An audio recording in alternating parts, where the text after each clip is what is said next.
নমস্কার বন্ধুরা, পোর কিচেনে আবারও সবাইকে স্বাগত। আশা করছি সবাই খুব ভালোই আছেন, আমিও ভালো আছি।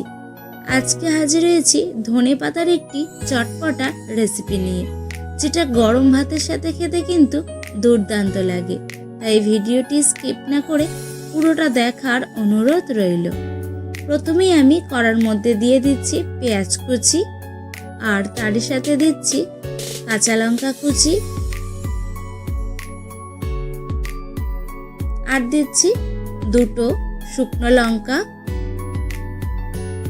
আর দেব কয়েক কোয়া রসুন, আর হাফ চামচ কালো জিরে, আর দেব ভাজা বাদাম দিচ্ছি 1 চামচের মতো।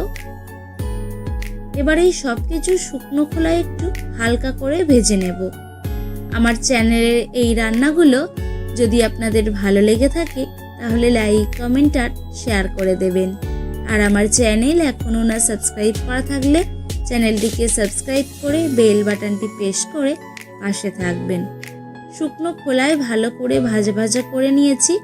এবার আমি শিলের মধ্যে নামিয়ে নিলাম।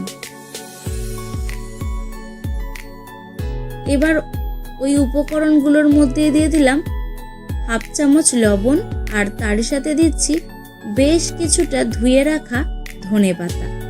এবার এই সব কিছু একসাথে একদম মিহি করে শিলের মধ্যে বেটে নেব। এরকম নিত্য নতুন রেসিপি দেখার জন্য চ্যানেলের নোটিফিকেশন অল করে রাখবেন, যাতে আমি ভিডিও ছাড়লেই আপনারা সবার আগে দেখতে পারেন। ধনেপাতাটাকে খুব সুন্দর মিহি করে বেটে নিয়েছি। এবার কড়াই বসিয়ে কড়ার মধ্যে সর্ষের তেল ভালো করে গরম করে নেব, আর ওই সর্ষের তেলের মধ্যেই ফোড়নে দেব হাফ চামচ কালো জিরে, আর তারপরে দিয়ে দেব বেটে রাখা ধনেপাতা। এবার ধনেপাতাটাকে ওই তেলের মধ্যে খুব ভালো করে নাড়াচাড়া করে রান্না করে নিতে হবে। আপনারা তো অনেক রকমভাবে ধনেপাতা বাটা রেসিপি খেয়েছেন, একবার এইভাবে বাদাম দিয়ে এই ধনেপাতা বাটার রেসিপিটা ট্রাই করে দেখুন। গরম ভাতের সাথে কিন্তু দুর্দান্ত লাগবে। খুব ভালো করে নাড়াচাড়া করে নিয়েছি। যখন দেখবেন ধনেপাতাটা এইভাবে কড়ার মধ্যে থেকে উঠে উঠে আসছে, তখন বুঝবেন যে এই বাটাটা কিন্তু এখন একদমই রেডি হয়ে গেছে। তাই খুব ভালো করে নেড়ে চেড়ে আমি মিশিয়ে এই বাটাটাকে এবার নামিয়ে রাখবো।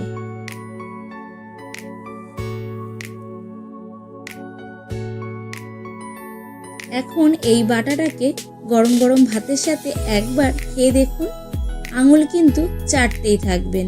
আর এইভাবে না বানালে অবশ্যই একবার আজই ট্রাই করে দেখুন। এবার আমি একটু লেবু আর পেঁয়াজ কুচির সাথে এই বাটাটা মেখে খেয়ে দেখাচ্ছি আপনাদেরকে। আশা করছি আজকের এই ধনেপাতা বাটার রেসিপিটা আপনাদের একটু হলেও ভালো লেগেছে। যদি ভালো লেগে থাকে লাইক, কমেন্ট, শেয়ার করে দেবেন। ভালো থাকবেন, সুস্থ থাকবেন।